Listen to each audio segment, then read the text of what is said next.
প্রতিনিয়ত ভৌতিক গল্প শুনতে আমাদের চ্যানেলটি সাবস্ক্রাইব করে রাখতে পারেন। আমরা প্রতিনিয়ত আপনাদের জন্য ভৌতিক গল্প নিয়ে আসি। আমাদের গল্পগুলি যদি আপনাদের ভালো লেগে থাকে তাহলে আমাদের সাপোর্ট করুন। তাহলে আর দেরি না করে চলুন শুরু করা যাক আমাদের আজকের গল্প,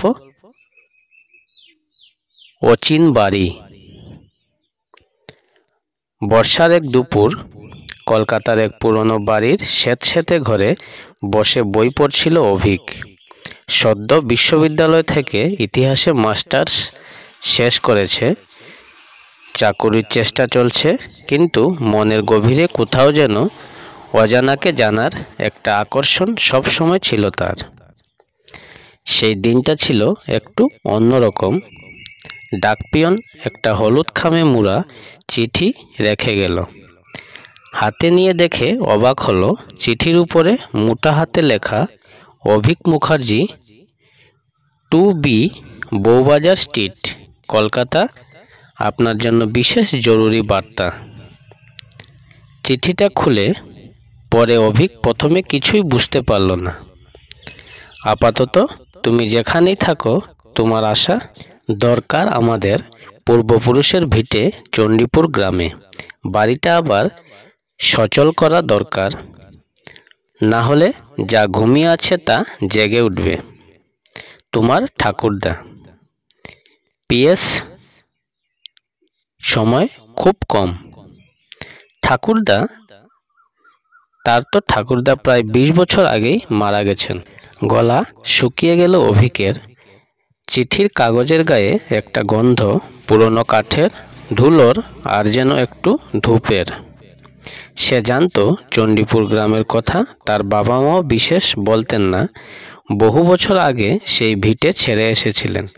কেউ যেতে চায়নি সেখানে, আর অভিকও কোনোদিন যায়নি। কিন্তু চিঠিটা তার মনে কেবল একটা আলোড়ন তুলল, যেন কিছু একটা তাকে টেনে নিয়ে যেতে চাইছে। অনেক ভেবেচিন্তে সে ঠিক করলো যাবে, একবার দেখে আসবে ভিটেটা। যাওয়ার আগে এক পুরনো পরিবার ডায়েরি বের করলো সে। পাতা উল্টে খুঁজতে খুঁজতে একটা পাতায় চোখ আটকে গেল। 1947 সালের আগস্ট। চণ্ডীপুর বাড়ির পুরনো শালঘর থেকে সেই আওয়াজ আবার শোনা গেল। রাত বাড়লে জানালাগুলোর ছায়ায় কেউ দাঁড়িয়ে থাকে। মা বলেছে কেউ যেন ও ঘরের দিকে না যায়। অভিকের বুকের মধ্যে কাঁপুনি দিয়ে একটা ঠান্ডা হাওয়া বয়ে গেল। ট্রেনটা চন্দননগর ছাড়িয়ে নদীর পাশ দিয়ে যাচ্ছিল। অভিক জানালার বাইরে তাকিয়েছিল এক মনে। চারিদিকে কুয়াশা, আর দূরে কোথাও কোথাও ছোট ছোট ঝোপঝাড়ে কাকের ডাক। শহরের কোলাহল ছেড়ে এই নির্জনতা যেন অনেক বেশি বাস্তব মনে হচ্ছিল। চণ্ডীপুর যেতে হলে প্রথমে যেতে হয় নবগ্রাম স্টেশন। সেখান থেকে প্রায় 5 কিলোমিটার গ্রামের পথ। অটো বা ভ্যান চলে না, হাঁটতেই হয়। অভিক এই রাস্তাটা কোনোদিন দেখেনি, কেবল বাবার মুখে শুনেছিল ও বাড়িটা অভিশপ্ত, কেউ গেলে ফিরে না। এখনো মনে পড়ছে তাকে বারণ করছিল মা, ও চিঠির কোনো মানে নেই অভিক, এসব ভুলে যা। কিন্তু সে পারেনি। মনে হচ্ছিল কিছু একটা ডাকছে তাকে জুড়ে, অদৃশ্যভাবে। স্টেশনে নেমে যখন হাঁটা শুরু করলো তখন প্রায় বিকেল। আকাশে সোনালি আলো, দূরে দিগন্তে কালো মেঘ জমেছে। একটা ছায়াময় অনুভূতি ধীরে ধীরে ঘিরে ধরছিল তাকে। পথে একজন বয়স্ক লোকের সঙ্গে দেখা হলো। ধুতি, গামছা পরা, হাতে লাঠি। অভিক তাকে জিজ্ঞেস করলো, চাচা, চণ্ডীপুর ভিটেটা কোন দিকে পড়ে জানেন? লোকটা থমকে দাঁড়ালো, চোখটা কুঁচকে গেল। চণ্ডীপুর মানে মুখার্জিদের পুরনো ভিটে?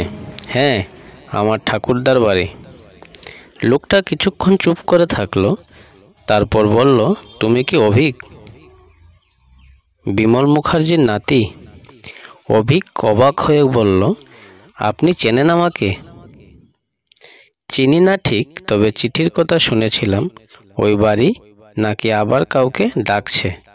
সবাই বলে ভূতের কথা, আমি বলি বাড়িটার রক্ত আছে, জেগে ওঠে। সাবধানে থেকো বাবা, ওই ভিটের ধারে রাত কাটিও না আজ। ও ঘরের ধারে যেও না, বুঝাতে পারবো না, কিন্তু কিছু আছে ওখানে যা ঠিক মানুষ নয়। অভিকের গলা শুকিয়ে এলো। সে কিছু বলার আগেই লোকটা হঠাৎ হাঁটা শুরু করলো উল্টো দিকে, যেন কোনো অদৃশ্য ভয় তাকে তাড়াচ্ছে।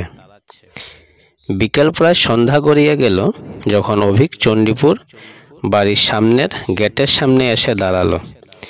লোহার গেটটা আধা খোলা, জং ধরা, মরচে পড়া আর জঙ্গল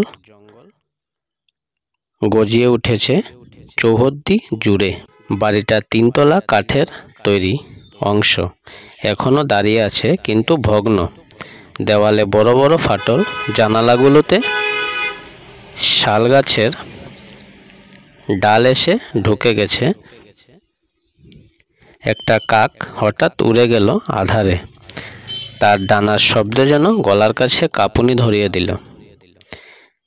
গেট ঠেলে ভিতরে ঢুকলো অভিক। চারিদিকে নিস্তব্ধতা, কেবল পায়ের নিচে শুকনো পাতার খচখচ শব্দ। বাড়ির মূল দরজায় হাত দিতে সেটা খুলে গেল এক টানে, যেন কেউ খোলা রেখেছিল তারই জন্য।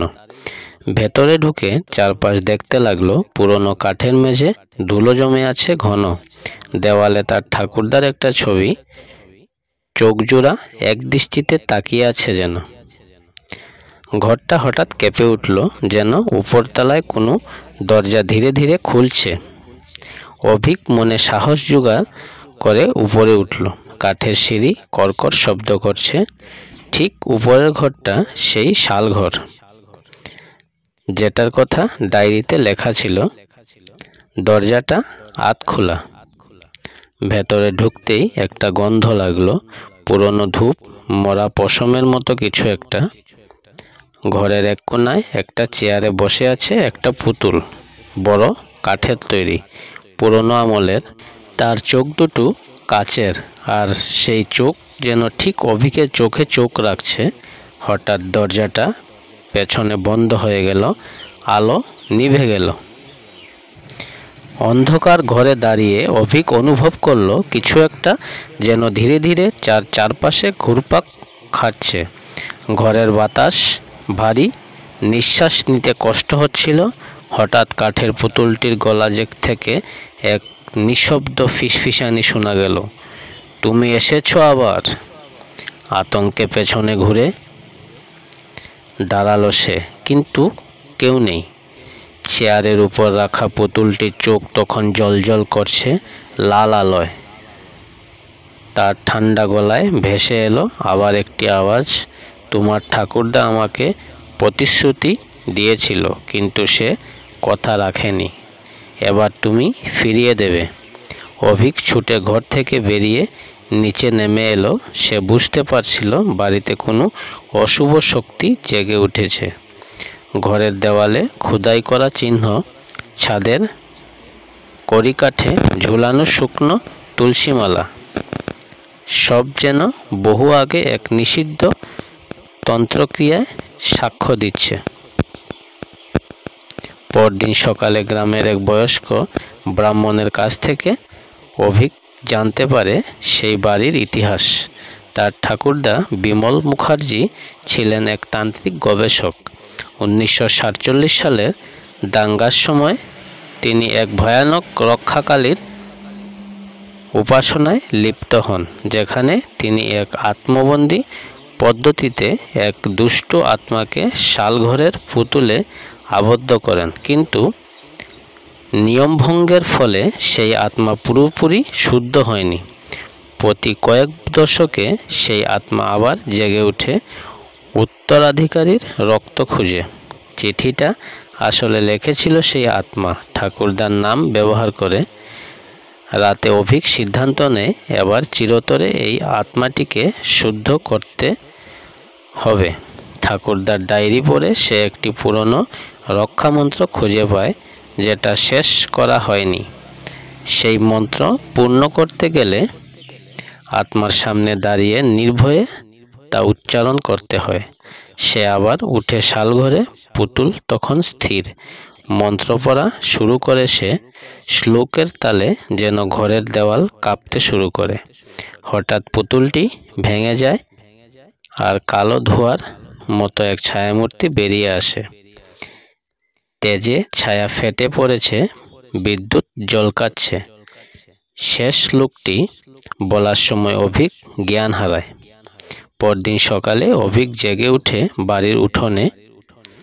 চারপাশে আলো, পাখির ডাক, পুতুল নেই, সেই ছায়াও নেই। শালঘরটি খোলা, ভেতরে কেবল কিছু ছাই পড়ে আছে। তখন সে বুঝতে পারে আত্মাটি মুক্তি পেয়েছে। সেই অভিশপ্ত চক্র শেষ হয়েছে। সে বাড়ির ঘরগুলো পরিষ্কার করে, ছবি, ডায়েরি, পুরনো চিহ্নগুলো একত্র করে চণ্ডীপুর বাড়ি আবার প্রাণ ফিরে পায়। 2 বছর পরে অভিক একজন গবেষক ও লেখক হিসেবে প্রতিষ্ঠিত। সে একটি বই লেখে, অচিন বাড়ি, এক আত্মার ইতিহাস। বইয়ের শেষ পাতায় সে লেখে, ভয়, অভিশাপ, অন্ধকার সবই প্রকৃতির অংশ। কখনো কখনো তার রক্তের মধ্যে প্রবাহিত হয়, তবে সাহসেই সেই অন্ধকারে আলো জ্বালাতে পারে। আমি দেখেছি, অনুভব করেছি, আর এখন আমি মুক্ত। গল্পটি এখানেই সমাপ্ত। গল্পটি আপনাদের কেমন লাগলো কমেন্টে জানাতে ভুলবেন না। প্রতিনিয়ত এই ধরনের হরর গল্প শুনতে আমাদের চ্যানেলটি সাবস্ক্রাইব করে রাখবেন। ধন্যবাদ। সবাই ভালো থাকবেন।